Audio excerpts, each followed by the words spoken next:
بسم الله الرحمن الرحيم وإذ بوأنا لإبراهيم مكان البيت ألا تشرك بي شيئا وطهر بيتي للطائفين والقائمين والركع السجود. الحمد لله. சூரா ஹஜ்ஜுடைய 26வது 27வது வசனங்களை நாங்கள் பார்த்து கொண்டிருக்கின்றோம். அல்லாஹ் சுப்ஹானஹு வ தஆலா இப்ராஹீம் அலைஹிஸ்ஸலாம் அவர்களுக்கு 3 கட்டளைகளிட்டான். ஹஜ் சம்பந்தமான, மக்கா சம்பந்தமான விடயமாக நேற்று நாங்கள் பார்த்தோம். ஏன் இப்ராஹீம் அலைஹிஸ்ஸலாம் அவர்களை அல்லாஹ் தேர்ந்தெடுத்தான்?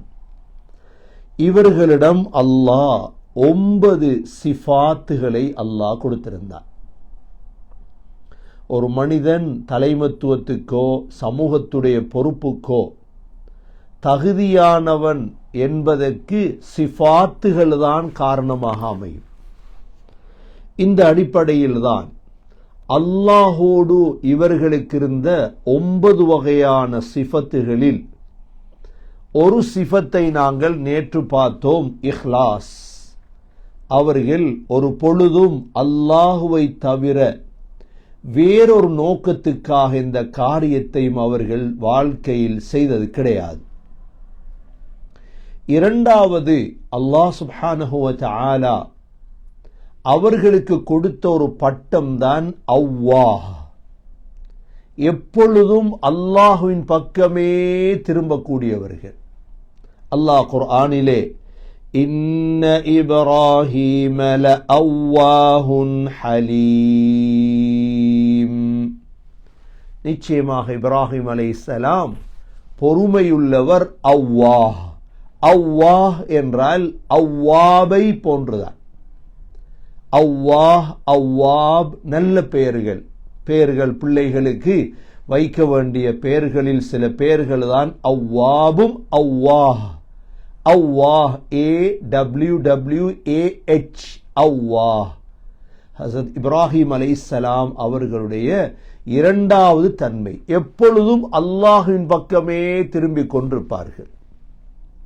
மூன்றாவது, அல்லாஹ் இப்ராஹிம் அலைஹிஸ்ஸலாமை பற்றி சொல்லும் பொழுது முனீப், முனீபும் நல்ல பெயர்தான். முனீப் என்றாலும் அல்லாஹ்வின் பக்கம் திரும்பக்கூடியவர். இன்ன இப்ராஹீம லஹலீமுன் அவ்வாஹும் முனீப். இப்ராஹிம் அலைஹிஸ்ஸலாம் ஹலீமும் தான், அவ்வாஹும் தான், முனீபும் தான்.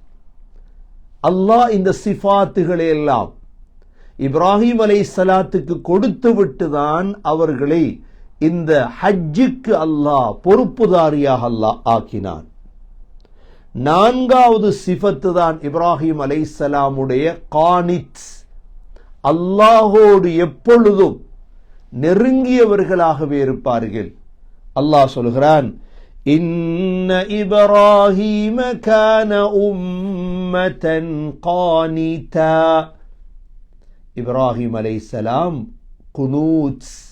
குனூத் கானிதன்னா என்ன?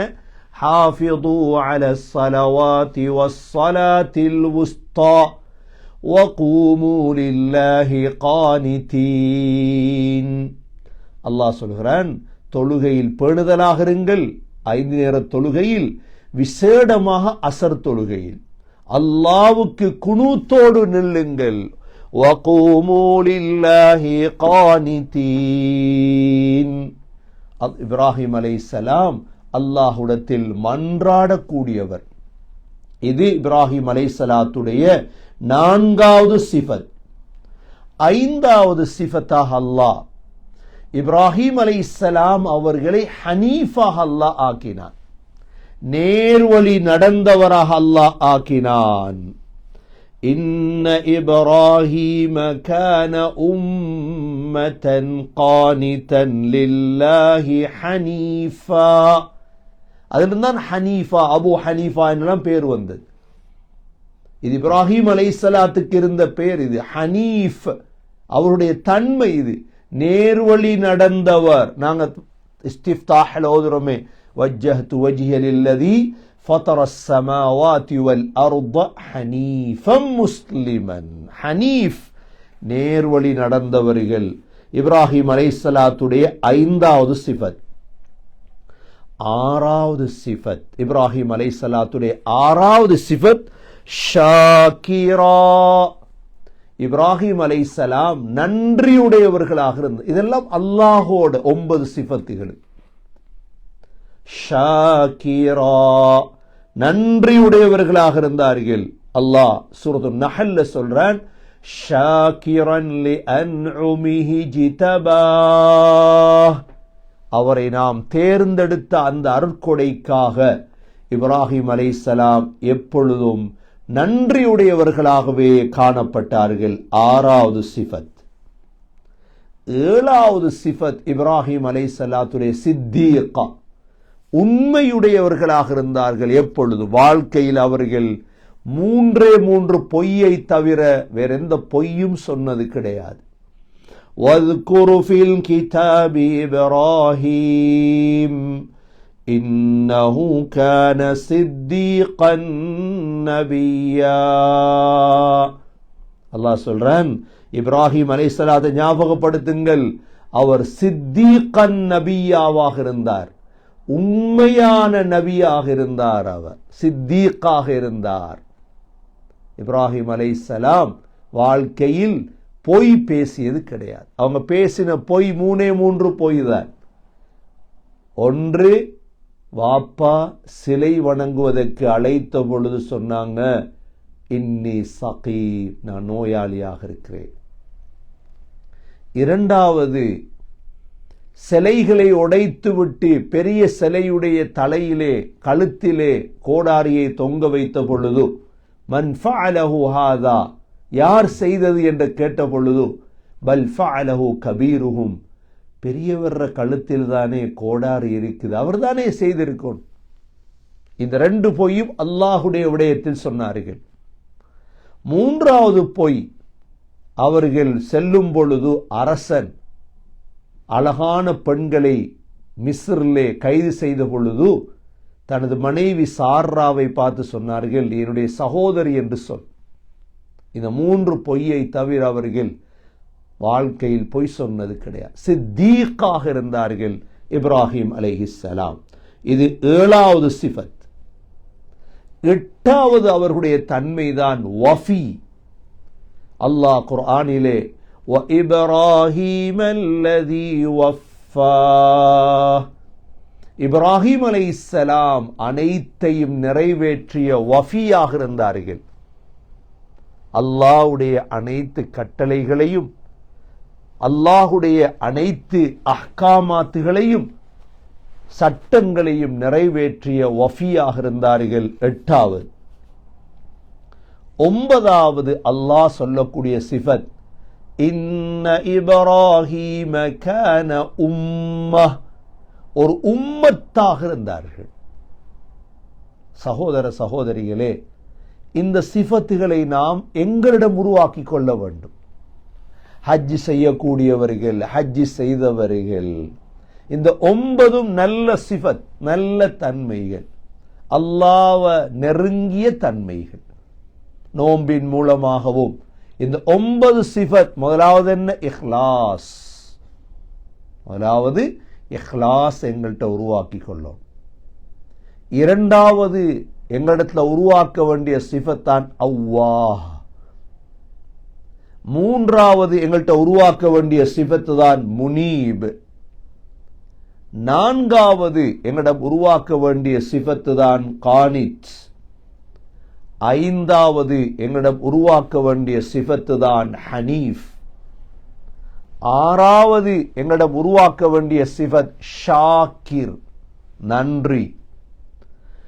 7வது எங்களிடம் உருவாக்க வேண்டிய சிஃபத்து தான் உண்மை, 8வது எங்களிடம் உருவாக்க வேண்டிய சிஃபத்து தான் வஃபா. 9வது நாங்கள் ஒரு உம்மத்தாக மாற வேண்டும். மற்றவர்கள் என்ன எங்களை பற்றி பேசுகிறார்கள் என்பதை விட எங்களுக்கும் அல்லாஹ்வுக்கும் இடையில் உள்ள இரகசியம் சரியாக இருக்க வேண்டும். மக்கள் பைத்தியம் என்று சொல்லலாம், மக்கள் மோஸ்துதிக்கார் என்று சொல்லலாம், மக்கள் எதுவும் சொல்லலாம். ஆனால் அல்லாஹ் எங்களை சரியாக எங்களை இனம் கண்டு கொண்டால் அது போதும். இப்ராஹிம் அலைஹிஸ்ஸலாமிடம் அல்லாஹோடு இருந்த இந்த 9 சிஃபத்துகள், இது இல்லாமல் இப்ராஹிம் அலைஹிஸ்ஸலாம் அவர்கள் மனிதர்களோடு இருந்த 7 சிஃபத்துகள், இது 9 அல்லாஹோடு. மனிதர்களோடு மக்களோடு அவர்கள் அல்லாஹ் எவ்வாறு மாற்றினான்? முதலாவது அல்லாஹ் இப்ராஹிம் அலைஹிஸ்ஸலாத்தை இமாமாக அல்லாஹ் ஆக்கினான். இமாம். சூரா பக்ராவிலே அல்லாஹ் وَإِذِ ابْتَلَى إِبْرَاهِيمَ رَبُّهُ بِكَلِمَاتٍ فَأَتَمَّهُنَّ قَالَ إِنِّي جَاعِلُكَ لِلنَّاسِ إِمَامًا. அல்லாஹ் இப்ராஹிம் அலைஹிஸ்ஸலாத்தை சோதித்தார். சில சோதனைகள் கலிமாக்களை கொண்டு சோதித்து அல்லாஹ் சொன்னான், இன்னி ஜாஇலுக லின்னாஸி இமாமா, உங்களை மனித சமூகத்துக்கு நான் இமாமாக ஆக்கப் போகிறேன். உடனே இப்ராஹிம் அலைஹிஸ்ஸலாம் என்ன சொன்னார்கள்? قال ومن ذريتي, யா அல்லாஹ் என்ற பிச்சலம் பிள்ளைகளையும் இமாமாக்கு, நான் மட்டுமல்ல. அல்லாஹ் சொன்னான், قال لا ينال عهد الظالمين, அநியாயக்காரர்கள் என்ற ஒப்பந்தத்தை அடைய மாட்டார்கள். அநியாயக்காரர்கள் இமாம்களாக ஆக்க மாட்டேன். முதலாவது மனிதர்களோட அவர்களுக்கு இருந்த தொடர்பு என்ன? அவங்க ஒரு இமாம். அதனாலதான் எங்களோட பிள்ளைகளை நாங்க இமாம்களாக மாற்றோம். மஸ்ஜிதில் தொழுவிப்போருக்கு பேரு இமாம் தான், ஹுத்பா ஓதக்கூடியவருக்கு பேரும் இமாம் தான், குர்ஆனை படித்து கொடுப்பவருக்கும் பேர் இமாம் தான். எல்லாம் இமாம்கள். சமூகத்தை வழிநடாத்தக்கூடியவர்களுக்கு பேர் இமாம். நாங்க இமாமாக மாற கிடைக்க இல்லை, எங்களோட பிள்ளைகளை இமாம்களாக மாற்ற வேண்டும் நாங்க. முதலாவது இப்ராஹிம் அலைஹிஸ்ஸலாத்துடைய சிஃபத். இரண்டாவது அல்லாஹ் ஹிக்மத்தை கொடுத்திருந்தார். ஹிக்மத் நபிமார்களுக்கு கொடுக்கப்பட்ட பொக்கிஷம், ஃபதுலுல்லாஹ், அல்லாஹுடைய கொடையர் ஹிக்மத் என்பது. மூன்றாவது அல்லாஹ் ஹசரத் இப்ராஹிம் அலைஹிஸ்ஸலாம் மனிதர்களோட ஹலீமாக இருந்தார்கள், பொறுமையாக இருந்தார்கள். தண்ட வாப்பா தண்ட குடும்பம் அல்லாஹ் இன்ன இப்ராஹீம லஅவ்வாஹுன் ஹலீம், இப்ராஹிம் அலைஹிஸ்ஸலாம் மூன்றாவது ஹலீம். தண்ட சமூகத்தோடு மன்னரோடு வாப்பாவோடு ஊர் மக்களோடு பொறுமையாளராக என்று அவங்கள செலவணங்கிட்டு இருந்தாங்க. இப்ராஹிம் அலைஹிஸ்ஸலாம் மட்டும்தான் அல்லாஹு இபாத் செஞ்சு கொண்டிருந்தாங்க. இந்த சூரா ஹஜ் என்று சொல்லும் பொழுது மிக முக்கியமாக பேசப்பட வேண்டிய ஒரு ஆளுமை, ஒரு வழிகாட்டி, ஒரு முன்னுதாரணம் நம்முடைய தலைவர் இப்ராஹிம் அலைஹிஸ்ஸலாம். இன்று எங்களுக்கு தெரியும், குர்ஆனை விட்டு மக்கள் வழி தவறியதால் யார் யாரை பற்றியெல்லாம் பேசுறாங்க. குர்ஆனை விட்டு வழி தவறிட்டாங்க மக்கள். ஆயிரக்கணக்கான மக்களை ஒன்று சேர்த்து பயான் பண்ண சொன்னா என்னென்னமோ பேசுறாங்கப்பா. குர்ஆன் இப்ராஹிம் அலைஹிஸ்ஸலாத்தை பத்தி இப்படி எல்லாம், இமாம் அவர்தான். ஹஜ்ஜுக்காக மக்கள் அழைத்து சென்று மக்காவுல இப்ராஹிம் அலைஹிஸ்ஸலாம் வாழ்ந்த ஒரு நகரத்தில் இந்த இப்ராஹிம் அலைஹிஸ்ஸலாத்துடைய 9 சிஃபத்தையும் இந்த 7 மக்களோடு நடந்து கொண்ட சிஃபத்துகளையும் மக்களுக்கு தெளிவுபடுத்தினா எவ்வளவு அழகாக இருக்கும். அல்லாஹ் ஹலீமாக ஆக்கினான். மூன்றாவது நான்காவது அல்லாஹ் இப்ராஹிம் அலைஹிஸ்ஸலாம் அவர்களை அல்லாஹ் தனது பெற்றோரோடு தாய் தந்தையோடு நல்ல முறையில் நடக்கக்கூடியவராக அல்லாஹ் ஆக்கினான். ஹசரத் இப்ராஹிம் அலைஹிஸ்ஸலாம் பெற்றோருக்காக துஆ கேட்டதை அல்லாஹ் குர்ஆனிலே, வாப்பா ஆசர் காஃபிராக இருந்தாலும் ரப்பனா இக்ஃபிர்லி வலிவாலிதைய வலில் முஃமினீன யௌம யகூமுல் ஹிசாப், யா அல்லாஹ் என்னையும் என் தாய் தந்தையர்களை மன்னிப்பாயாக, மூமீன்களை மன்னிப்பாயாக, கியாமத்துடைய கேள்வி கணக்குடைய அந்த நாளிலே மன்னித்து விடுவாயாக என்று துஆ கேட்டார்கள். ஐந்தாவதாக அல்லாஹ் இப்ராஹிம் அலைஹிஸ்ஸலாம் அவர்களுக்கு ருஷ்தை கொடுத்தான், நேர்வழி. ருஷ்த் என்றால், ரஷாத் என்றால் நேர்வழி. அல்லாஹ் சொல்கிறான், وَلَقَدْ آتَيْنَا إِبْرَاهِيمَ رُشْدَهُ مِنْ قَبْلُ, சமூகத்துக்கு நேர்வழி காட்டினவங்க இப்ராஹிம் அலைஹிஸ்ஸலாம்.